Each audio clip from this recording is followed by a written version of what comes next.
Start ചെയ്യാൻ പോണ. താഴെ തന്നിരിക്കുന്നതിൽ ശരിയായ പ്രസ്താവന ഏതെല്ലാം? വെൽത്ത് ഓഫ് നേഷൻസ് എന്ന കൃതിയുടെ കർത്താവ് ആഡം സ്മിത്ത് ആണ്. അദ്ദേഹം ആധുനിക സാമ്പത്തിക ശാസ്ത്രത്തിന്റെ പിതാവാണ്. പൊതു സിദ്ധാന്തത്തിന്റെ പിതാവും അദ്ദേഹമാണ്. പൊതു സിദ്ധാന്തത്തിന്റെ പിതാവും അദ്ദേഹമാണ്. നോക്കാം, എ, ബി എന്നിവ ശരിയാണ്. അതായത് വെൽത്ത് ഓഫ് നേഷൻസ് എഴുതിയത് ആഡം സ്മിത്ത് ആണ്. അദ്ദേഹം ആധുനിക സാമ്പത്തിക ശാസ്ത്രത്തിന്റെ പിതാവാണ്. ആരാണ് പൊതു സിദ്ധാന്തം അല്ലെങ്കിൽ മാക്രോ എക്കണോമിക്സിന്റെ പിതാവ്? John Maynard Keynes. John Maynard Keynes. John Maynard Keynes വളരെ വളരെ ഇമ്പോർട്ടന്റ് ആണ്. വില സിദ്ധാന്തത്തെ പറയുന്ന പേര് ശ്രദ്ധിക്കുക, micro economics. Micro economics. Micro economics. Macro economics ഉണ്ട്, മൈക്രോ എക്കണോമിക്സ് ഉണ്ട്. ജസ്റ്റ് ഒന്ന് നോക്കി വെക്കുക. ഓക്കെ, സ്ഥൂല സാമ്പത്തിക ശാസ്ത്രം. സ്ഥൂല സാമ്പത്തിക ശാസ്ത്രം മാക്രോ എക്കണോമിക്സ്. മൈക്രോ എക്കണോമിക്സ് സൂക്ഷ്മ സാമ്പത്തിക ശാസ്ത്രം. സൂക്ഷ്മ സാമ്പത്തിക ശാസ്ത്രം. അടുത്ത, ചോദന നിയമം ആവിഷ്കരിച്ചത് ആൽഫ്രഡ് മാർഷൽ ആണ്. ചോദന നിയമം ആവിഷ്കരിച്ചത് ആൽഫ്രഡ് മാർഷൽ ആണ്. ലേസേ ഫെയർ സിദ്ധാന്തം ആവിഷ്കരിച്ചത് ആഡം സ്മിത്ത് ആണ്. ലേസേ ഫെയർ സിദ്ധാന്തം ആവിഷ്കരിച്ചത് ആഡം സ്മിത്ത് ആണ്. ഇത് രണ്ടും എന്താണ്? ശരിയാണ്. രണ്ടും ശരിയാണ്. ലേസേ ഫെയർ എന്താന്ന് ചോദിക്കും. അതായത് ഗവൺമെന്റ് ഇടപാടുകൾ ഇല്ലാതെ അല്ലെങ്കിൽ ഇടപെടലുകൾ ഇല്ലാതെ ഒരു വ്യാപാര സ്ഥാപനം കൊണ്ടുപോകുന്നതിന് പറയുന്ന പേരാണെന്ത്? Laissez faire policy. Laissez faire policy. രണ്ടും ശരിയാണ്. അടുത്ത മൂന്നാമത്തെ ചോദ്യം, ചേരുംപടി ചേർക്കുക. ഈ മോഡൽ ക്വസ്റ്റ്യൻ ഒക്കെ വരും. മുതലാളിത്ത സമ്പദ് വ്യവസ്ഥ സോവിയറ്റ് യൂണിയൻ, മിശ്ര സമ്പദ് വ്യവസ്ഥ ഇന്ത്യ, സോഷ്യലിസ്റ്റ് സമ്പദ് വ്യവസ്ഥ അമേരിക്ക. ചേരുംപടി ചേർക്കുക. നോക്കുക, മുതലാളിത്ത സമ്പദ് വ്യവസ്ഥ അമേരിക്ക, എ എന്നുള്ളത് 3ലേക്ക് പോകും. മിശ്ര സമ്പദ് വ്യവസ്ഥ ഇന്ത്യ. ഇന്ത്യയുടെ സമ്പദ് വ്യവസ്ഥ ഏതാണെന്ന് ചോദിക്കും. ഏതാണ്? മിശ്ര സമ്പദ് വ്യവസ്ഥ. സോഷ്യലിസ്റ്റ് സമ്പദ് വ്യവസ്ഥ ഏതാണ്? Soviet union. Soviet union. Soviet union. വളരെ വളരെ ഇമ്പോർട്ടന്റ് ആണ്. അടുത്ത, ലോകത്തിൽ ആദ്യമായി നികുതി ഏർപ്പെടുത്തിയ രാജ്യം ഇംഗ്ലണ്ട് ആണ്. നാലാമത്തെ ചോദ്യം, ലോകത്ത് ആദ്യമായി നികുതി ഏർപ്പെടുത്തിയ രാജ്യം ഇംഗ്ലണ്ട് ആണ്. അടുത്തത്, ലോകത്ത് ആദ്യമായി മൂല്യവർദ്ധിത നികുതി ഏർപ്പെടുത്തിയ രാജ്യം ഫ്രാൻസ് ആണ്. മൂന്നാമത്തെ സ്റ്റേറ്റ്മെന്റ്, ലോകത്ത് ആദ്യമായി GST ഏർപ്പെടുത്തിയ രാജ്യം ബ്രസീലാണ്. ബ്രസീലാണ്. ശ്രദ്ധിക്കുക, ലോകത്ത് ആദ്യമായി നികുതി ഏർപ്പെടുത്തിയ രാജ്യം ഈജിപ്ത്. അപ്പോൾ ഒന്നാമത്തെ സ്റ്റേറ്റ്മെന്റ് തെറ്റാണ്. ലോകത്തിൽ ആദ്യമായി മൂല്യവർദ്ധിത നികുതി വാറ്റ് ഏർപ്പെടുത്തിയത് ഫ്രാൻസ് ആണ്. ഫ്രാൻസ് ആണ്. ശ്രദ്ധിക്കുക, ഫ്രാൻസ് ആണ്. ഇന്ത്യയിൽ വാറ്റ് കൊണ്ടുവന്നത്, മൂല്യവർദ്ധിത നികുതി കൊണ്ടുവന്നത് 2006 ഏപ്രിൽ 1. മാർക്ക് ചെയ്യുക. വളരെ വളരെ ഇമ്പോർട്ടന്റ് ആണ്. ഇന്ത്യയിൽ വാറ്റ് മൂല്യവർദ്ധിത നികുതി കൊണ്ടുവന്നത് 2006 ഏപ്രിൽ 1. 2006 ഏപ്രിൽ 1. അടുത്ത മൂന്നാമത്തെ സ്റ്റേറ്റ്മെന്റ്, ലോകത്തിൽ ആദ്യമായി GST ഏർപ്പെടുത്തിയ രാജ്യം ബ്രസീലാണ്. തെറ്റാണ്. ലോകത്തിൽ രണ്ടാമതായി GST ഏർപ്പെടുത്തിയ രാജ്യമാണ് ബ്രസീൽ. ഒന്നാമത്തതും ആര് തന്നെയാണ്? ഫ്രാൻസ് തന്നെയാണ്. ഫ്രാൻസ് തന്നെയാണ്. GST നിലവിൽ വന്നത് 2017 ജൂലൈ 1, 101 ഭരണഘടനാ ഭേദഗതി. എവിടെ? ഇന്ത്യയില്. ഇന്ത്യയില് നോക്കുക, ഇന്ത്യയിൽ വാറ്റ് കൊണ്ടുവന്നത് 2006 ഏപ്രിൽ 1. അടുത്ത അഞ്ചാമത്തെ ചോദ്യം, ആദായ നികുതി, സ്വത്ത് നികുതി, കാർഷിക ആദായ നികുതി എന്നിവ പ്രത്യക്ഷ നികുതിക്ക് ഉദാഹരണമാണ്. ഡയറക്റ്റ് ടാക്സിന് ഉദാഹരണമാണ്. രണ്ടാമത്തെ സ്റ്റേറ്റ്മെന്റ്, വിൽപ്പന നികുതി, എക്സൈസ് നികുതി, കസ്റ്റം തീരുവ എന്നത് പരോക്ഷ നികുതിക്ക് ഉദാഹരണമാണ്. Indirect tax. ഈ രണ്ട് സ്റ്റേറ്റ്മെന്റും ശരിയാണ്. ഈ രണ്ട് സ്റ്റേറ്റ്മെന്റും ശരിയാണ്. അപ്പൊ പ്രത്യക്ഷ നികുതി ഏതാന്ന് നോക്കി വെക്കുക, പരോക്ഷ നികുതി ഏതാന്ന് നോക്കി വെക്കുക. പ്രത്യക്ഷ നികുതി ഡയറക്റ്റ് കൊടുക്കുന്ന, ഇടനിലക്കാരില്ലാതെ കൊടുക്കുന്നത് ആദായ നികുതി, ഇൻകം ടാക്സ്, സ്വത്ത് നികുതി, കാർഷിക ആദായ നികുതി എന്നിവ. പരോക്ഷ നികുതി എന്ന് പറയുന്നത് വിൽപ്പന നികുതി, sales tax, excise tax, customs തീരുവ എന്നിവ. അടുത്ത ആറാമത്തെ ചോദ്യം, വളരെ വളരെ ഇമ്പോർട്ടന്റ് ആയ ചോദ്യം. നികുതികളെ കുറിച്ച് പഠിക്കാൻ സ്വതന്ത്രാന്തര ഭാരതത്തിൽ ആദ്യമായി നിയമിച്ച കമ്മിറ്റി 1962 ഡോക്ടർ ജോൺ മത്തായി കമ്മീഷനാണ്. രണ്ടാമത്തെ സ്റ്റേറ്റ്മെന്റ്, 2003 വിജയ് കെൽക്കാർ കമ്മിറ്റി പ്രത്യക്ഷ പരോക്ഷ നികുതികളെ കുറിച്ച് പഠിക്കാൻ നിയോഗിച്ച കമ്മിറ്റിയാണ്. ഇതിൽ ഏത് സ്റ്റേറ്റ്മെന്റ് ആണ് ശരി, ഏതാണ് തെറ്റ്? നോക്കുക, ഡോക്ടർ ജോൺ മത്തായി കമ്മീഷൻ 1954. ഒന്നാമത്തെ സ്റ്റേറ്റ്മെന്റ് പകുതി ശരിയാണ്. അപ്പൊ മൊത്തത്തിൽ എടുക്കുമ്പോൾ തെറ്റായിട്ട് വരും. 62 അല്ല, ശ്രദ്ധിക്കുക, എത്രയാണ്? 54. ഇന്ത്യയിൽ ആദായ നികുതി, ഇൻകം ടാക്സ് ലോ വന്നത് 1962 ഏപ്രിൽ 1 അനുബന്ധ വിവരമായിട്ട് അവിടെ കൊടുത്തിട്ടുണ്ട്. ശ്രദ്ധിക്കുക, ഇന്ത്യയിൽ ആദായ നികുതി നിയമം വന്നത് 1962 ഏപ്രിൽ 1-നാണ്. അടുത്ത 2003 വിജയ് കെൽക്കാർ കമ്മിറ്റി പ്രത്യക്ഷ പരോക്ഷ നികുതികളെ കുറിച്ച് പഠിക്കാൻ നിയോഗിച്ച കമ്മിറ്റിയാണ്. അത് ശരിയാണ്. ഡയറക്റ്റ് ഇൻഡയറക്റ്റ് ടാക്സുകളെ കുറിച്ച് പഠിക്കാൻ വേണ്ടി നിയോഗിച്ച കമ്മിറ്റിയാണ് ഏത് കമ്മിറ്റി? വിജയ് കെൽക്കാർ കമ്മിറ്റി. ഏത് കമ്മിറ്റി?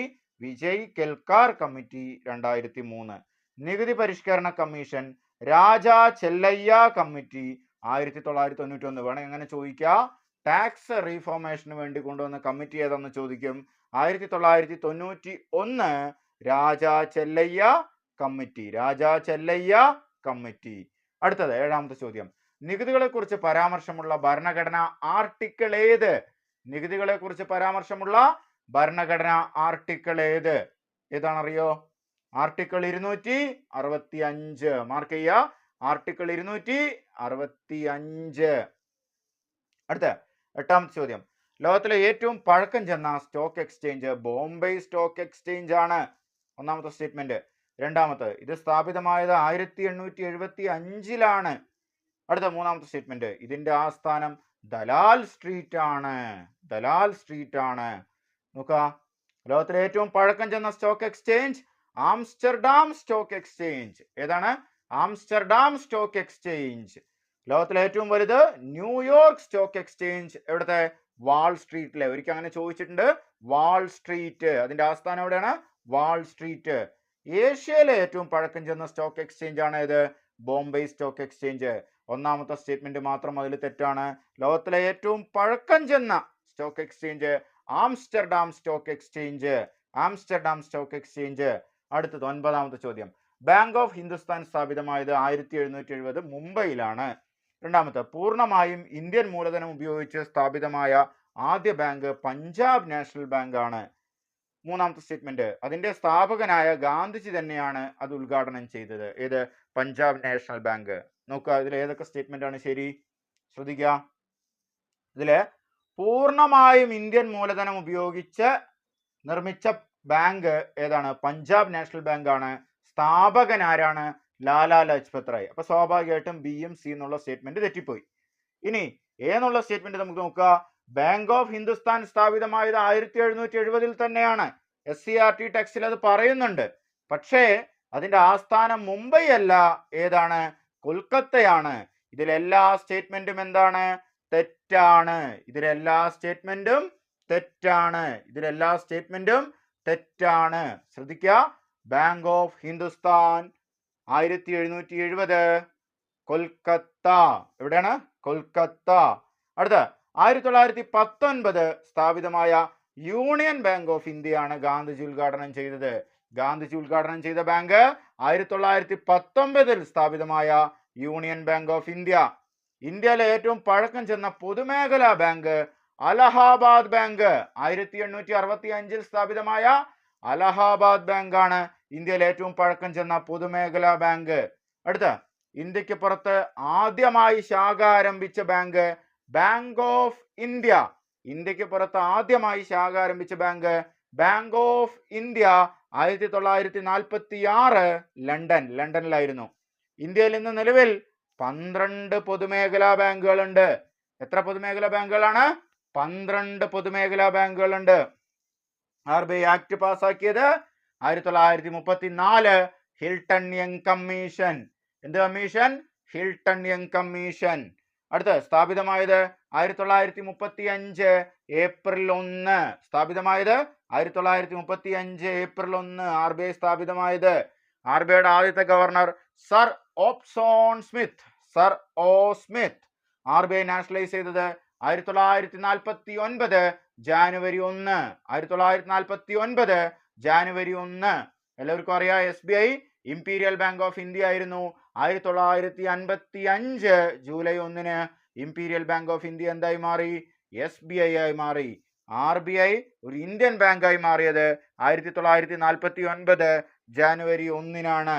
അടുത്ത, ഇന്ത്യക്കാരനായ ആദ്യ ഗവർണർ, RBIയുടെ ഇന്ത്യക്കാരനായ ആദ്യ ഗവർണർ CD ദേശ്മുഖ്. ആരാണ്?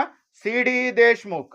അടുത്തത്, RBI വിളിക്കുന്ന പേര് കേന്ദ്ര ബാങ്ക്, ബാങ്കുകളുടെ ബാങ്ക്, വായ്പകളുടെ നിയന്ത്രകൻ, ബാങ്കുകളുടെ അവസാനത്തെ ആശ്രയം. ഒന്നുകൂടെ പറയാ, കേന്ദ്ര ബാങ്ക്, ബാങ്കുകളുടെ ബാങ്ക്, വായ്പകളുടെ നിയന്ത്രകൻ, ബാങ്കുകളുടെ അവസാനത്തെ ആശ്രയം. അടുത്ത ഇപ്പോഴത്തെ RBI ഗവർണർ ശക്തികാന്ത ദാസ് എത്രാമത്തെ RBI ഗവർണർ ആണെന്ന് അറിഞ്ഞിരിക്കണം. എത്രാമത്തെയാണ്? 25ാമത്തെ. RBIയുടെ ആസ്ഥാനം മുംബൈ. RBIയുടെ ആസ്ഥാനം മുംബൈ. അടുത്ത ഇത് SCERT ടെക്സ്റ്റ് ബുക്കിൽ നിന്ന് എടുത്താണ്. വളരെ വളരെ ഇമ്പോർട്ടൻ്റ് ആണ്. 1899 ഏത് വർഷം? 1899 കോഴിക്കോട് കേരളത്തിലെ ആദ്യത്തെ ബാങ്ക് സ്ഥാപിതമായി. നെടുങ്ങാടി ബാങ്ക്. സൗത്ത് ഇന്ത്യയിലെ തന്നെ ഫസ്റ്റ് പ്രൈവറ്റ് സെക്ടർ കമേഴ്ഷ്യൽ ബാങ്കാണ് നെടുങ്ങാടി ബാങ്ക്.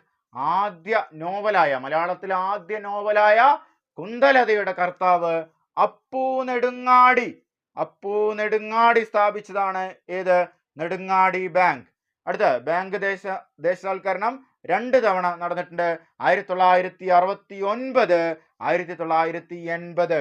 69-ൽ 14 ബാങ്കുകളും 1980-ൽ 6 ബാങ്കുകളും നാഷണലൈസ് ചെയ്തത് ആരാണ്?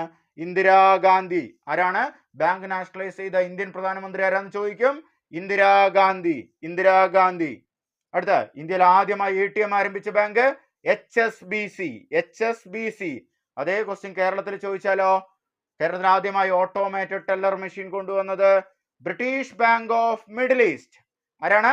British Bank of Middle East. ഇന്ത്യയിലെ ആദ്യത്തെ മിൽക്ക് ATM വളരെ ഇമ്പോർട്ടൻ്റ് ആണ്. ആനന്ദ്. എവിടെയാണ്? ആനന്ദ്, ഗുജറാത്തില്. കുടിവെള്ള ATM എവിടെയെന്ന് ചോദിക്കും. ഹൈദരാബാദ്. ഹൈദരാബാദ്. ഒഴുകുന്ന ATM Kochi Vypin 2004 SBI. 2004 SBI Kochi വൈപ്പിനില് സ്ഥാപിച്ചതാണ് ഒഴുകുന്ന ATM.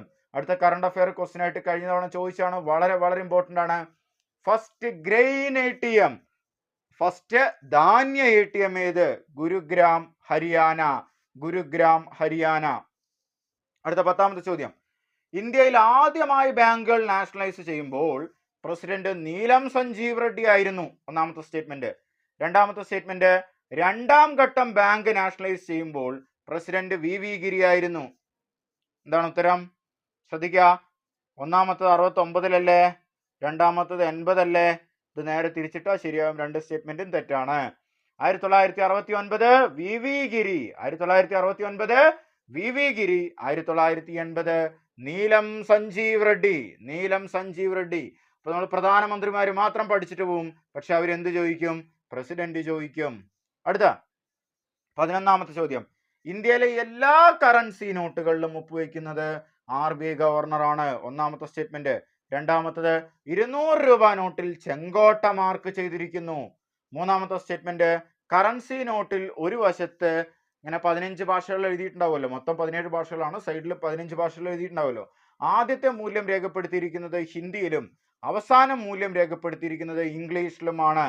3ാമത്തെ സ്റ്റേറ്റ്മെന്റ്. 4ാമത്തെ സ്റ്റേറ്റ്മെന്റ്, രേഖപ്പെടുത്തിയിരിക്കുന്ന ഒരേ ഒരു വിദേശ ഭാഷ നേപ്പാളിയാണ്. നേപ്പാളിയാണ്. ഇതിൽ ഏതൊക്കെ സ്റ്റേറ്റ്മെന്റ് ശരി, ഏതൊക്കെ തെറ്റ് നമുക്ക് നോക്കാം.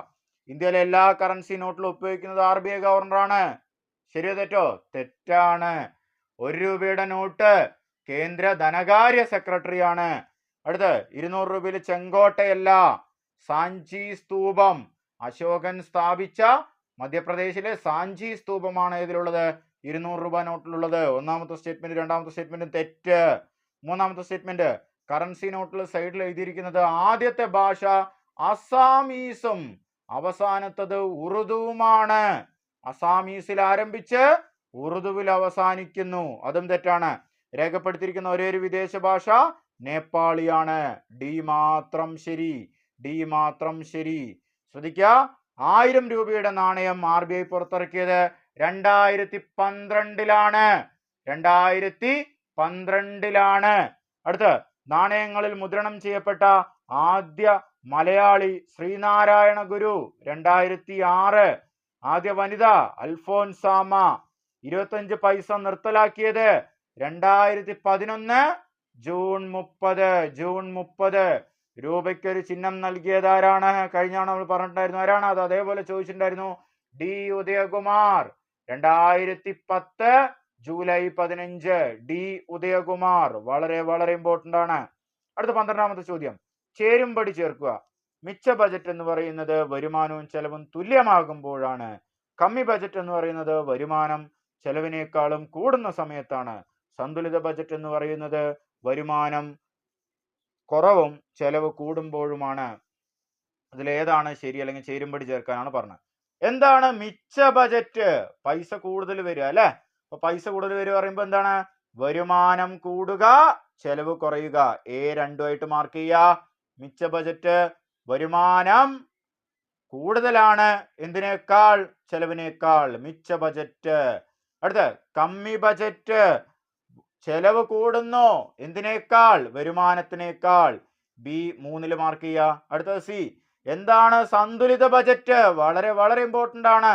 വരുമാനവും ചെലവും തുല്യമാകുമ്പോൾ കിട്ടിയ എല്ലാ പൈസയും കിട്ടിയ എല്ലാ ടാക്സും ജനങ്ങൾക്ക് തന്നെ കൊടുക്കുമ്പോഴാണ്, വികസന പ്രവർത്തനം നടത്തുമ്പോഴാണ് എന്ത്? സന്തുലിത ബജറ്റ്. ഇന്ത്യയിലെ ബജറ്റ് ഏതാന്ന് ചോദിക്കും. എന്താണ്? കമ്മി ബജറ്റ്. ഏതാണ്? കമ്മി ബജറ്റ്. കമ്മി ബജറ്റ്. വരുമാനം കൂടുതലാണ് എന്തിനേക്കാൾ? ശ്രദ്ധിക്കുക, ചെലവ് കൂടുതലാണ് എന്തിനേക്കാൾ? വരുമാനത്തിനേക്കാൾ. നമ്മുടെ നാട്ടിൽ ചെലവ് വളരെ കൂടുതലാണ്. ഓക്കെ, അപ്പൊ ഇന്ത്യയിൽ എന്ത് ബജറ്റാണ്? ശ്രദ്ധിക്കുക, കമ്മി ബജറ്റ്. കമ്മി ബജറ്റ്. അടുത്ത 13ാമത്തെ ചോദ്യം. ബജറ്റിനെ കുറിച്ച് പ്രതിപാദിക്കുന്ന ഭരണഘടനാ അനുച്ഛേദം 110 ആണ്. ഇന്ത്യയിൽ ആദ്യമായി ബജറ്റ് അവതരിപ്പിച്ചത് ജെയിംസ് വിൽസൺ ആണ്. ജെയിംസ് വിൽസനെ ഇന്ത്യൻ ബജറ്റിന്റെ പിതാവ് എന്ന് വിശേഷിപ്പിക്കുന്നു. ശ്രദ്ധിക്കുക, ബജറ്റിനെ കുറിച്ച് പ്രതിപാദിക്കുന്ന അനുച്ഛേദം നിങ്ങൾക്ക് അറിയാം. Annual financial statement article 112. Article 112. Budget പാസ്സായില്ലെങ്കിൽ മന്ത്രിസഭ രാജിവെക്കേണ്ടി വരും. ബജറ്റ് പാസ്സായില്ലെങ്കിൽ മന്ത്രിസഭ രാജിവെക്കേണ്ടി വരും. ഒരു വർഷത്തേക്കുള്ള, അടുത്ത സാമ്പത്തിക വർഷത്തേക്കുള്ള ഏപ്രിൽ മുതൽ മാർച്ച് വരെയാണല്ലോ ഇന്ത്യയിലെ സാമ്പത്തിക വർഷം. അടുത്ത ഏപ്രിൽ മുതൽ മാർച്ച് വരെയുള്ള സാമ്പത്തിക വർഷത്തേക്കുള്ള ചെലവിനെ കുറിച്ച് പ്രതിപാദിക്കുന്ന സംഭവമാണ്. വരവ് ചെലവിനെ കുറിച്ച് പ്രതിപാദിക്കുന്ന ഒരു ഡോക്യുമെന്റ് ആണെന്ത്? ബജറ്റ്. ഇന്ത്യൻ ഭരണഘടനയിൽ ബജറ്റ് എന്നൊരു ടേം ഇല്ല. ആനുവൽ ഫിനാൻഷ്യൽ സ്റ്റേറ്റ്മെന്റ് എന്ന് മാത്രമേ ഉള്ളൂ. അപ്പോ ആനുവൽ ഫിനാൻഷ്യൽ സ്റ്റേറ്റ്മെന്റിനെ കുറിച്ച് പ്രതിപാദിക്കുന്ന 112. 1ാമത്തെ സ്റ്റേറ്റ്മെന്റ് തെറ്റ്. ഇന്ത്യയിൽ ആദ്യമായി ബജറ്റ് അവതരിപ്പിച്ചത് ജെയിംസ് വിൽസൺ. വളരെ വളരെ ശരി. അടുത്ത, അദ്ദേഹത്തെ ഇന്ത്യൻ ബജറ്റിന്റെ പിതാവ് എന്ന് വിശേഷിപ്പിക്കുന്നു. അല്ല. ആരാണ്? മാർക്ക് ചെയ്യുക. PC മഹലനോബിസ്. ആരാണ്? PC മഹലനോബിസ്. ഇന്ത്യൻ ബജറ്റ് പിതാവ് PC മഹലനോബിസ്. കേന്ദ്ര ധനകാര്യമന്ത്രി നിർമ്മല സീതാരാമൻ. സംസ്ഥാന ധനകാര്യമന്ത്രി KN ബാലഗോപാലൻ. KN ബാലഗോപാലൻ. അടുത്ത SCRT ക്വസ്റ്റ്യൻ ആണ്. വളരെ വളരെ ഇമ്പോർട്ടന്റ് ആണ്. ഇന്ത്യയിലെ ആദ്യ ലൈഫ് ഇൻഷുറൻസ് കമ്പനി ഏത്? ഇന്ത്യയിലെ ആദ്യ ലൈഫ് ഇൻഷുറൻസ് കമ്പനി ഏത്? ഏതാണ്? Oriental life insurance company, Kolkata. Oriental life insurance company, Kolkata. 1818. വളരെ വളരെ ഇമ്പോർട്ടന്റ് ആണ്. അടുത്ത, ഇന്ത്യയിൽ ലൈഫ് ഇൻഷുറൻസ് കമ്പനികളെ ദേശസാൽക്കരിച്ച വർഷമേത്?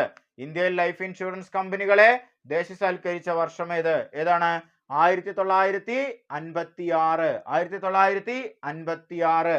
LIC സ്ഥാപിതമായത് 1956 സെപ്റ്റംബർ 1. വളരെ വളരെ ഇമ്പോർട്ടന്റ് ആണ്. 1956 സെപ്റ്റംബർ 1. ആസ്ഥാനം മുംബൈ. ഇപ്പോഴത്തെ ചെയർമാൻ MR കുമാർ. ആരാണ്? MR കുമാർ. MR കുമാർ. അടുത്ത മാർക്ക് ചെയ്യുക. Insurance regulatory and development authority നിലവിൽ വന്നത്. Insurance regulatory and development authority നിലവിൽ വന്നത് 1999. 1999. അടുത്ത, ഏഷ്യയിലെ ആദ്യ സഹകരണ മ്യൂസിയം സ്ഥാപിതമാവുന്നത് എവിടെ? ഏഷ്യയിലെ ആദ്യ സഹകരണ മ്യൂസിയം എവിടെയാണ്? കോഴിക്കോട്. മാർക്ക് ചെയ്യുക. കോഴിക്കോട്. അടുത്ത, ഇന്ത്യൻ സഹകരണ പ്രസ്ഥാനത്തിന്റെ പിതാവ്. ഇന്ത്യൻ സഹകരണ പ്രസ്ഥാനത്തിന്റെ പിതാവ്. 17ാമത്തെ ചോദ്യം. Federico Nicholson. മാർക്ക് ചെയ്യുക. Federico Nicholson. സഹകരണ പ്രസ്ഥാനത്തിന്റെ പിതാവ് എന്ന് വെറുതെ ചോദിക്കുകയാണെങ്കിൽ റോബർട്ട് ഓവൻ. ആരാണ്? Robert Owen. സഹകരണ പ്രസ്ഥാനം എന്ന ആശയം പിറവിയെടുത്തത് ഇംഗ്ലണ്ടിലാണ്. എവിടെയാണ്? ഇംഗ്ലണ്ടിലാണ്. അന്താരാഷ്ട്ര സഹകരണ വർഷം 2012. എപ്പോഴാണ്? 2012. ഇന്ത്യയിൽ സഹകരണ നിയമം നിലവിൽ വന്നത് 1904. ഇന്ത്യയിൽ സഹകരണ നിയമം നിലവിൽ വന്നത് 1904. 1904. അടുത്ത, 97ാം ഭരണഘടനാ ഭേദഗതി പാസാക്കുകയും ഭാഗം 9B പാർട്ട് 9B ആഡ് ചെയ്യുകയും ചെയ്തു. ഇത് എന്തിനെ കുറിച്ച് പ്രതിപാദിക്കുന്നു? സഹകരണ പ്രസ്ഥാനങ്ങളെ കുറിച്ച്, കോപ്പറേറ്റീവ് സൊസൈറ്റികളെ കുറിച്ച്, സഹകരണ സൊസൈറ്റികളെ കുറിച്ച് പ്രതിപാദിക്കുന്നു. ഭാഗം 9B 97-ാം ഭരണഘടനാ ഭേദഗതി. All India rural credit survey committee, all India rural credit survey committee Indian സഹകരണ പ്രസ്ഥാനത്തിന്റെ മാഗ്നാ കാർട്ട എന്നറിയപ്പെടുന്നു. ഇന്ത്യൻ സഹകരണ പ്രസ്ഥാനത്തിന്റെ മാഗ്നാ കാർട്ട എന്നറിയപ്പെടുന്നത് all India rural credit survey committee. കേന്ദ്ര സഹകരണ മന്ത്രി ആരാണ്? അമിത് ഷാ. കേരള സഹകരണ മന്ത്രി ആരാണ്? VN വാസവൻ. ആരാണ്? VN വാസവൻ. കേന്ദ്ര സഹകരണ മന്ത്രി അമിത് ഷാ, കേരള സഹകരണ മന്ത്രി VN വാസവൻ. അടുത്ത, അമർത്യ സെന്നിന് നൊബേൽ സമ്മാനം ലഭിച്ച വർഷമേത്? അമർത്യ സെന്നിന് നൊബേൽ സമ്മാനം ലഭിച്ച വർഷമേത്? 1998. 1998. ഭാരതരത്ന ലഭിച്ചത് 1999. നളന്ദ യൂണിവേഴ്സിറ്റിയുടെ പ്രഥമ വൈസ് ചാൻസലർ ആണ് ആര്? അമർത്യ സെൻ. അമർത്യ സെൻ എന്ന പേര് നൽകിയത് ആരാണ്? രവീന്ദ്രനാഥ ടാഗോർ. ആരാണ്? രവീന്ദ്രനാഥ ടാഗോർ. അമർത്യ സെന്റെ വളരെ ഫേമസ് ആയിട്ടുള്ള ബുക്കുകളുണ്ട്. ഒന്ന് കറണ്ട് അഫെയർ ആണ്, നിർബന്ധമായും പഠിക്കണം. അതായത് ഇപ്പോ ഇറങ്ങിയ ബുക്കാണ്, 2021 ഇറങ്ങിയ ബുക്കാണ്, നിർബന്ധമായും പഠിക്കുക. Home in the world a memoir. Okay, home in the world a memoir. Okay, home in the world വളരെ വളരെ ഇമ്പോർട്ടന്റ് ആണ്. Home in the world, home in the world. ആരാണ്? അമർത്യ സെൻ. അടുത്ത, അദ്ദേഹത്തിന് വേറെ ബുക്കുകള്, choice of techniques, choice of techniques and aspect of the theory of planned economic development. അതേപോലെ തന്നെ ഓൺ എക്കണോമിക് ഇൻഇക്വാളിറ്റി. അടുത്ത വളരെ വളരെ ഇമ്പോർട്ടന്റ് ആണ്, poverty and famines and essay of poverty and famines and essay of entitlement and deprivation. വളരെ വളരെ important ആണ്, നിർബന്ധമായി മാർക്ക് ചെയ്യുക. ഇതും ഇമ്പോർട്ടന്റ് ആണ്. Choice, welfare and measurement. Choice, welfare and measurement വളരെ വളരെ ഇമ്പോർട്ടന്റ് ആണ്. ഹോം ഇൻ ദ വേൾഡ് നിർബന്ധമായിട്ടും പഠിക്കുക. നോക്കുക, നീതി ആയോഗിനെ കുറിച്ച് അതിലൊരു ഭാഗമുണ്ട്. അപ്പൊ നമ്മൾ ക്വസ്റ്റ്യൻസ് ഇൻക്ലൂഡ് ചെയ്തിട്ടില്ല. എന്താ നീതി ആയോഗ് എന്ന് പറയാം, എങ്ങനെ ചോദിക്കാമെന്നും പറയാം, വളരെ ഇമ്പോർട്ടന്റ് ആണ്. നോക്കുക, 1950 മാർച്ച് 15-നാണ് 1950 മാർച്ച് 15-നാണ് പ്ലാനിംഗ് കമ്മീഷൻ വന്നത്. അതിന്റെ ആദ്യത്തെ ചെയർമാൻ, ആദ്യത്തെ പ്രധാനമന്ത്രി ജവഹർലാൽ നെഹ്റുവും അതിന്റെ ഉപാധ്യക്ഷൻ ഗുൽസാരിലാൽ നന്ദയുമായിരുന്നു. ആരാണ്? ഗുൽസാരിലാൽ നന്ദ. പിന്നീട് 65 വർഷത്തിന് ശേഷം 2015 ജനുവരി 1-ന് national institution for transforming India, national institution for transforming India, national institution for transforming India, NITI Aayog സ്ഥാപിതമായി. നീതി ആയോഗ് സ്ഥാപിതമായി. നോക്കുക, അതിന്റെ ഘടന, പ്രധാനമന്ത്രി അധ്യക്ഷനായിരിക്കും, ഉപാധ്യക്ഷനുണ്ടാവും, മുഴുവൻ സമയ അംഗങ്ങള്, 2 പാർട്ട് ടൈം അംഗങ്ങള്, അനൗദ്യോഗിക അംഗങ്ങളായ 4 കേന്ദ്രമന്ത്രിമാര്, chief executive officer. Chief executive officer, പ്രധാനമന്ത്രി അധ്യക്ഷനും അതത് സംസ്ഥാനങ്ങളിലെ മുഖ്യമന്ത്രിമാർ അംഗങ്ങളുമായ പ്രാദേശിക സമിതികൾ. പ്രധാനമന്ത്രി അധ്യക്ഷനും അതത് സംസ്ഥാനങ്ങളിലെ മുഖ്യമന്ത്രിമാർ അംഗങ്ങളായിട്ടുള്ള പ്രാദേശിക സമിതിയുമാണ് ഉണ്ടാവുക. പഞ്ചവത്സര പദ്ധതികൾ എന്ന ആശയം കടമെടുത്തിരിക്കുന്നത് ഏത് രാജ്യത്ത് നിന്നാണ്? പഞ്ചവത്സര പദ്ധതികള് നോക്കുക, USSRൽ നിന്ന്. അവിടെ ജോസഫ് സ്റ്റാലിൻ നടപ്പിലാക്കി. ഇന്ത്യയിൽ ആരാണ്? ജവഹർലാൽ നെഹ്റു. 1951 ആരംഭിച്ചു. ഹരോൾഡ് ഡോമർ മോഡൽ 1-ാം പഞ്ചവത്സര പദ്ധതി, കൃഷി ജലസേചനം. മഹലനോബിസ് മോഡൽ 2-ാം പഞ്ചവത്സര പദ്ധതി, ഗാഡ്ഗിൽ മോഡൽ 3-ാം പഞ്ചവത്സര പദ്ധതി, ഗാന്ധിയൻ മോഡൽ 6-ാം പഞ്ചവത്സര പദ്ധതി, റാവു മൻമോഹൻ മോഡൽ 8-ാം പഞ്ചവത്സര പദ്ധതി, റാവു മൻമോഹൻ മോഡൽ 8-ാം പഞ്ചവത്സര പദ്ധതി, കേരള മോഡൽ മാർക്ക് ചെയ്യുക, വളരെ വളരെ ഇമ്പോർട്ടന്റ് ആണ്, 10-ാം പഞ്ചവത്സര പദ്ധതി. ഒന്നുകൂടെ പറയാ, ഹരോൾഡ് ഡോമർ മോഡൽ 1-ാം പഞ്ചവത്സര പദ്ധതി, മഹലനോബിസ് മോഡൽ 2-ാം പഞ്ചവത്സര പദ്ധതി, ഗാഡ്ഗിൽ മോഡൽ 3-ാം പഞ്ചവത്സര പദ്ധതി, ഗാന്ധിയൻ മോഡൽ 6-ാം പഞ്ചവത്സര പദ്ധതി, റാവു മൻമോഹൻ മോഡൽ 8-ാം പഞ്ചവത്സര പദ്ധതി, കേരള മോഡൽ 10-ാം പഞ്ചവത്സര പദ്ധതി. 10-ാം പഞ്ചവത്സര പദ്ധതി. അടുത്ത, ഗരീബി ഹട്ടാവോ എന്ന മുദ്രാവാക്യം ഏത് പഞ്ചവത്സര പദ്ധതിയുമായി ബന്ധപ്പെട്ടിരിക്കുന്നു? ഏതാണ്? എല്ലാവർക്കും അറിയാലോ, ഏതാണ്? 5-ാം പഞ്ചവത്സര പദ്ധതി, ദാരിദ്ര്യ നിർമ്മാർജ്ജനം. നോക്കുക, 1-ാം പഞ്ചവത്സര പദ്ധതി 51 മുതൽ 56 വരെ കൃഷി, ജലസേചനം, വൈദ്യുതീകരണം, കുടുംബാസൂത്രണത്തിന് പ്രാധാന്യം നൽകി. കാർഷിക മോഡൽ എന്നറിയപ്പെടുന്നു. Harold Domar model. അതിന്റെ ആമുഖം തയ്യാറാക്കിയത് KN രാജ്. UGC സ്ഥാപിതമായത് ഈ കാലഘട്ടത്തിലാണ് 53-ല്. പക്ഷെ UGC ആക്ട് വന്നത് 56-ല്. 5 IIT-കൾ സ്ഥാപിതമായി. ബക്രാനങ്കൽ, ഹിരാക്കുഡ്, ദാമോദർ വാലി എന്നീ വൻകിട ജലസേചന പദ്ധതികൾ ആരംഭിച്ചു. ഒന്നാം പഞ്ചവത്സര പദ്ധതി. 2 വ്യവസായവൽക്കരണം, ഗതാഗത വികസനം എന്നിവയ്ക്ക് പ്രാധാന്യം നൽകി. മഹലനോബിസ് മോഡൽ എന്നറിയപ്പെട്ടു. ഭിലായ്, റൂർക്കേല, ദുർഗാപൂർ. ഭിലായ് ഛത്തീസ്ഗഡ്, റഷ്യൻ സഹായം, സോവിയറ്റ് യൂണിയൻ സഹായം. ദുർഗാപൂർ വെസ്റ്റ് ബംഗാൾ, ബ്രിട്ടീഷ് സഹായം. റൂർക്കേല ഒഡീഷ, ജർമ്മൻ സഹായം. അടുത്ത മൂന്നാം പഞ്ചവത്സര പദ്ധതി സ്വയം പര്യാപ്തത. സമ്പദ്ഘടനയുടെ സ്വയം പര്യാപ്തത 61 മുതൽ 66 വരെ. നാഷണൽ ഡയറി ഡെവലപ്മെന്റ് ബോർഡ് ഈ സമയത്താണ് വന്നത്. അതുപോലെ തന്നെ ഹരിത വിപ്ലവം സ്റ്റാർട്ട് ചെയ്തത് എപ്പോഴാണ്? 62-ലെ ഇന്ത്യ ചൈന യുദ്ധം, 65-ലെ ഇന്ത്യ പാകിസ്ഥാൻ യുദ്ധം ഈ സമയത്ത് നടന്ന കാരണം കൊണ്ട് അതിൽ കുറച്ച് പ്രശ്നം വന്നു. അങ്ങനെ 66 മുതൽ 69 വരെ പ്ലാൻ ഹോളിഡേ. ഇന്ന് പഞ്ചവത്സര പദ്ധതി നടത്താൻ പറ്റിയില്ല. പ്ലാൻ ഹോളിഡേ വളരെ വളരെ ഇമ്പോർട്ടന്റ് ആണ്. ഗാഡ്ഗിൽ മോഡൽ എന്നറിയപ്പെടുന്നത് മൂന്നാം പഞ്ചവത്സര പദ്ധതിയാണ്. 61 മുതൽ 66 വരെ. 66 മുതൽ 69 വരെ പൈസയൊന്നുമില്ല. അതുകൊണ്ട് എന്ത് നടത്തി? പ്ലാൻ ഹോളിഡേ നടത്തി. പിന്നീട് 69-ലാണ് പഞ്ചവത്സര പദ്ധതി ആരംഭിക്കുന്നത്. 74 വരെ. ആ സമയത്താണ്, നാലാമത്തെ പഞ്ചവത്സര പദ്ധതി സമയത്താണ് ബാങ്ക് നാഷണലൈസേഷൻ നടക്കുന്നത്, ദേശസാൽക്കരണം നടക്കുന്നത് 1969-ല്. ഇവിടെ ഓപ്പറേഷൻ ഫ്ലഡ് 1970-ല്. വളരെ ഇമ്പോർട്ടന്റ് ആണ്. പാലുൽപാദനം 1970. അടുത്ത 5-ാം പഞ്ചവത്സര പദ്ധതി DP ദർ തയ്യാറാക്കിയത്. ദാരിദ്ര്യ നിർമ്മാർജ്ജനം, സ്വയം പര്യാപ്തത. 20-ന് പരിപാടി ഉണ്ടായിരുന്നു ഇന്ദിരാഗാന്ധിയുടെ. ഗരീബി ഹട്ടാവോ, ജോലിക്ക് കൂലി ഭക്ഷണം. 5-ാം പഞ്ചവത്സര പദ്ധതി. പക്ഷേ 74 മുതൽ 79 വരെ ആയിരിക്കുമല്ലോ 5 വർഷം പറയുമ്പോ. 78-ല് മൊറാർജി ദേശായി എന്ത് ചെയ്തു? അത് അവസാനിപ്പിച്ചു. കാലാവധി പൂർത്തിയാക്കാത്ത ഒരേ ഒരു പഞ്ചവത്സര പദ്ധതിയാണ് ഏത്? 5-ാം പഞ്ചവത്സര പദ്ധതി. 74-ല് പൊക്രാനില് ഇന്ത്യ ആദ്യത്തെ ആണവ പരീക്ഷണം ബുദ്ധൻ ചിരിക്കുന്നു നടത്തിയത് 5-ാം പഞ്ചവത്സര പദ്ധതി സമയത്താണ്.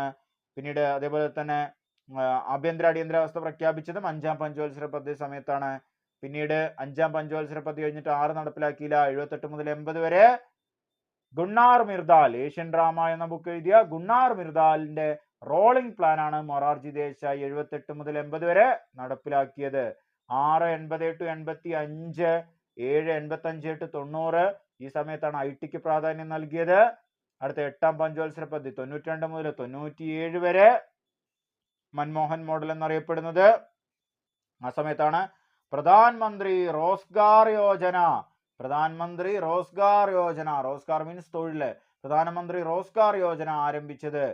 അടുത്തത് 8-ാം പഞ്ചവത്സര പദ്ധതി ആ സമയത്താണ്. 92 മുതൽ 97 വരെയുള്ള. അതിന്റെ ഇടയ്ക്കാണ് നാഷണൽ സ്റ്റോക്ക് എക്സ്ചേഞ്ച് 92-ൽ സ്ഥാപിതമായത്.